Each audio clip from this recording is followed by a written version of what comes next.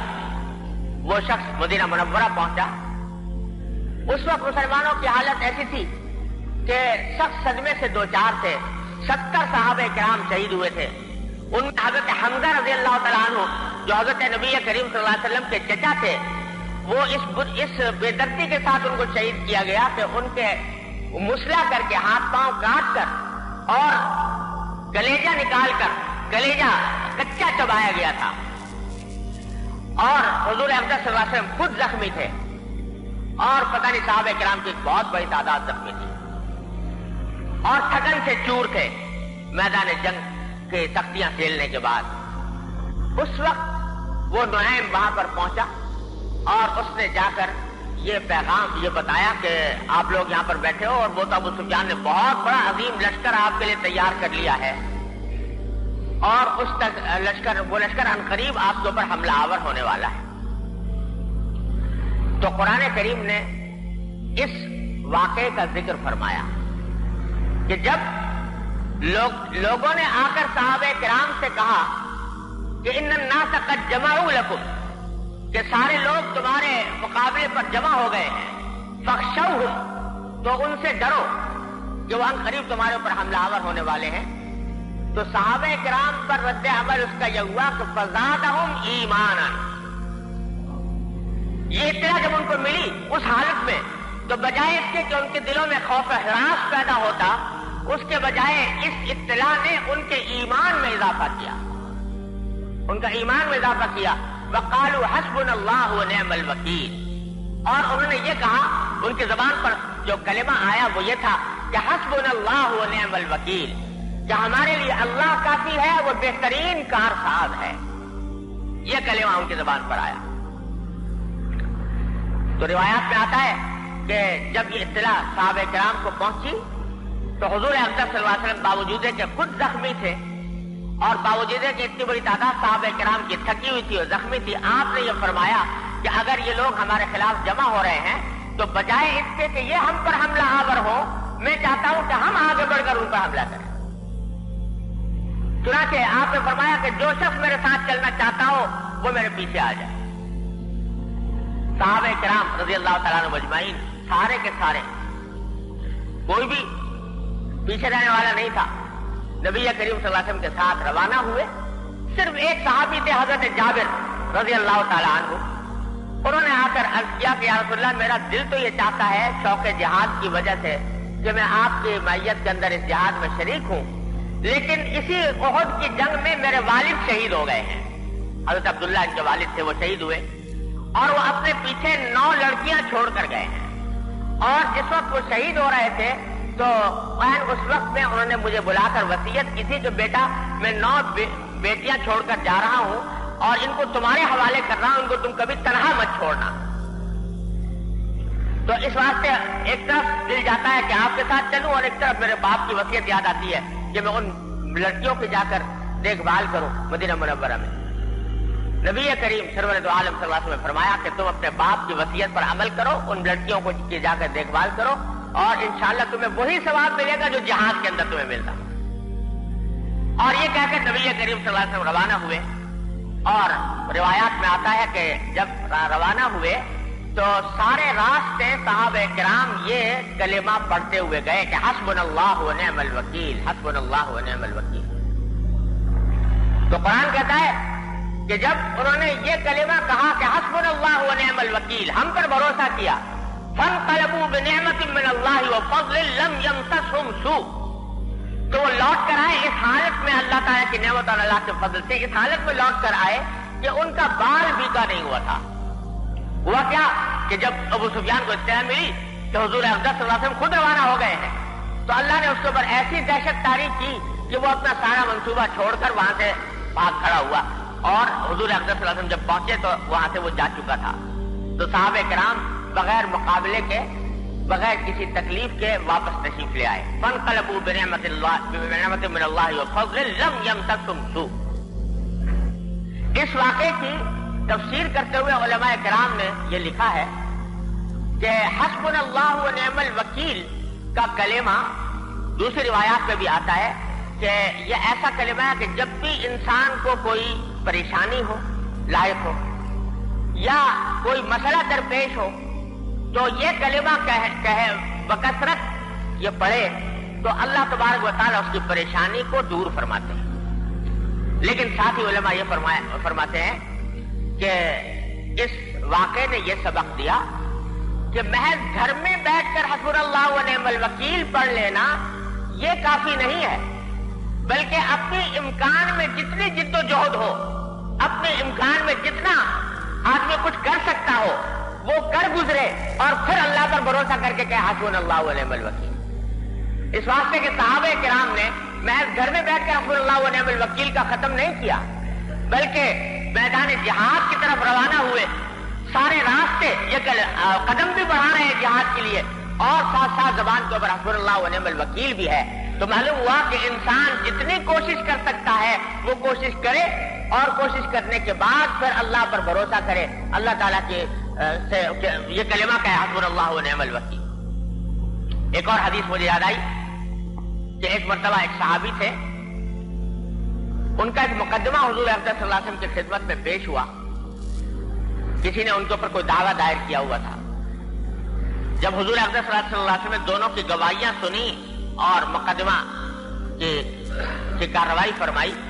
تو آخر میں انہوں نے ان کے خلاف فیصلہ کر دیا. حضور نے کہ نہیں، مدعا علیہ کے خلاف فیصلہ کر دیا کہ آپ کے اوپر یہ ذمہ داری عائد ہوتی ہے. جب وہ جانے لگے تو جاتے ہوئے راستے میں ذرا آگے بڑھ کر انہوں نے کہا حسبی اللہ ونعم الوکیل، کہ میرے لیے اللہ کافی اور بہترین کارساز ہے. حضور اقدس صلی اللہ علیہ وسلم نے فرمایا کہ ذرا ان کو بلاؤ. چنانچہ ان کو واپس بلایا گیا. آپ نے پوچھا بھائی تم نے کیا کلمہ کہا جاتے ہوئے؟ تو انہوں نے کہا میں نے عرض کیا حسبی اللہ ونعم الوکیل. تو آپ نے فرمایا یہ کلمہ حسبی اللہ ونعم الوکیل یہ عاجز ہو جانے والے کا کلمہ نہیں ہے. جو آدمی عاجز ہو جائے یعنی غلط راستے پر ہو اور غلط راستے کی وجہ سے اس کے ساتھ کوئی اس کے خلاف کارروائی کی گئی ہو، اس کے لیے یہ کلمہ نہیں ہے. یہ کلمہ اس شخص کے لیے ہے کہ جو اپنی طرف سے صحیح راستہ اختیار کرے اور صحیح راستہ اختیار کرنے کے بعد پھر بھروسہ کرے اللہ پر، کہے کہ حسبی اللہ ونعم الوکیل. یہ فرمایا حضور اقدس. تو معلوم ہوا کہ محض ایسے مواقع پر جب کہ انسان کچھ کر سکتا ہو تو اس صورت میں محض گھر میں بیٹھ کر ہاتھ پر ہاتھ رکھ کر حسبنا اللہ ونعم الوکیل پڑھنے کا فائدہ نہیں، لیکن اس وقت فائدہ ہے کہ جب انسان اپنی مقدور بھر کوشش کر لے اور مقدور بھر کوشش کرنے کے بعد یہ کہے کہ حسبنا اللہ ونعم الوکیل. تو آج کے حالات میں صورتحال یہ ہے کہ شریعت کا حکم یہ ہے کہ اگر کسی بھی مسلمان اسلامی ملک کے اوپر کوئی غیر مسلم طاقت حملہ آور ہوتی ہے، کوئی غیر مسلم ملک حملہ آور ہوتا ہے، تو اس ملک کے باشندوں پر جہاد فرض ہو جاتا ہے. اور اگر اس ملک کا امیر سب کو بلائے جہاد کے لیے تو ہر شہری کے اوپر جہاد میں شامل ہونا فرض ہے. یہاں تک کہ فقہاء کرام نے یہ لکھا کہ شوہر اور بیوی کو شوہر سے اجازت کی ضرورت نہیں، بیٹے کو باپ سے اجازت کی ضرورت نہیں، وہ اس حکم کی تعمیل میں نکل جائیں اگر امیر کی طرف سے جہاد کے لیے بلایا جائے اس ملک پر جس ملک میں پر حملہ ہوا. اگر وہ لوگ کافی نہیں ہیں اس حملے کا مقابلہ کرنے کے لیے تو جو قریب ترین بستی کے لوگ ہیں ان کے اوپر جہاد فرض ہو جاتا ہے اگر وہ ان کو دعوت دیں کہ آؤ ہماری مدد کرو. اور اسی طرح اگر اس سے وہ بھی کافی نہیں ہوتے تو ان کے قریب جو لوگ ہیں ان پر جہاد فرض ہو جاتا ہے. اور اس طرح جہاں جہاں مسلمان ہیں تو وہ فرق مراتب کے ساتھ اس طرح ان کے اوپر جہاد فرض ہوتا جاتا ہے. اس لحاظ سے اگر دیکھا جائے تو افغانستان کے اوپر جو امریکہ کا ظالمانہ حملہ ہے اس میں افغانستان کے شہریوں پر تو جہاد فرض ہوا ہی، اپنے امیر کی اطاعت کے مطابق وہ اس کے اندر ان کو شامل ہونا چاہیے، لیکن ان سے جو متصل ملک ہے سب سے پہلا ہمارا ملک پاکستان، تو یہاں کے عوام پر بھی، یہاں کے مسلمانوں کے اوپر بھی اس معنی میں جہاد فرض ہو گیا کہ وہ ان کی جتنی مدد کر سکیں وہ مدد فراہم کریں۔ آج کے جہاد کی وہ کیفیت نہیں ہے جو پہلے زمانے میں ہوا کرتی تھی۔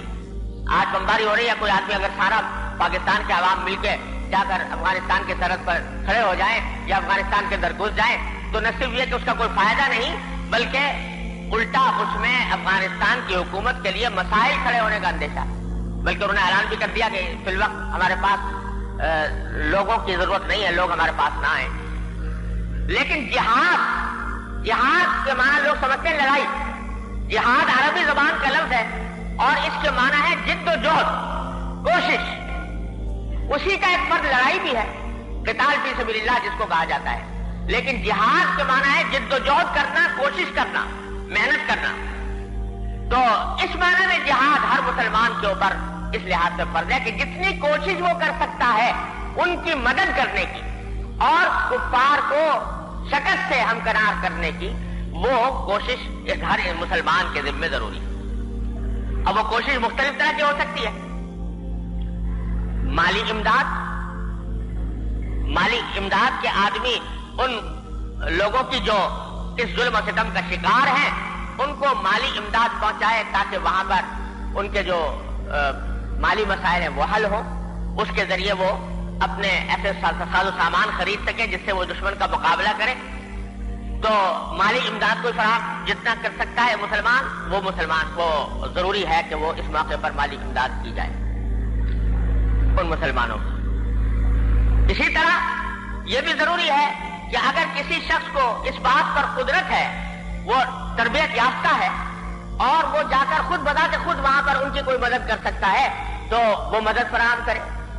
کوئی ڈاکٹر ہے، وہ اپنی طبی خدمات پیش کر سکتا ہے، وہ طبی خدمات پیش کرے اپنی، اس واسطے کہ وہاں پر اس موقع پر ڈاکٹروں کی بھی ضرورت۔ کوئی آدمی ابتدائی طبی امداد کا کام جانتا ہے، وہ اپنی خدمات پیش کرے، بشرطے کہ نظم و ضبط کے ساتھ ہو اور محض ہجوم جا کر اکٹھا نہ ہو جائے۔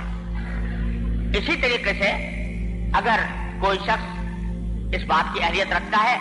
کہ وہ جا کر وہاں پر جہاد میں شامل ہو اور لیکن اس وجہ سے نہیں جا پاتا کہ وہ اپنے گھر والوں کی دیکھ بھال کے لیے کس کو چھوڑ کر جائے، تو کوئی دوسرا آدمی اس کے گھر کی ذمہ داری لے لے